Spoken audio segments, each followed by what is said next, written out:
नमस्कार दोस्तों, हमारा YouTube चैनल को सब्सक्राइब करने के लिए ऊपर दिए गए लाल बटन को जरूर दबाएं और नए नए अपडेट देखने और सुनने के लिए घंटी के निशान वाले बटन को जरूर दबाएं।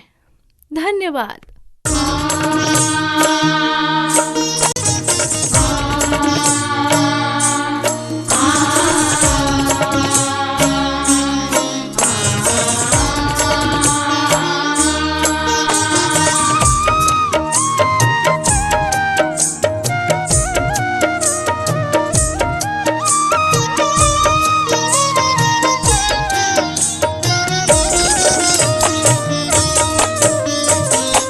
ललित बसन देवी सिर के सिंदूरे हल सहित आवती काली त्रिपुरे।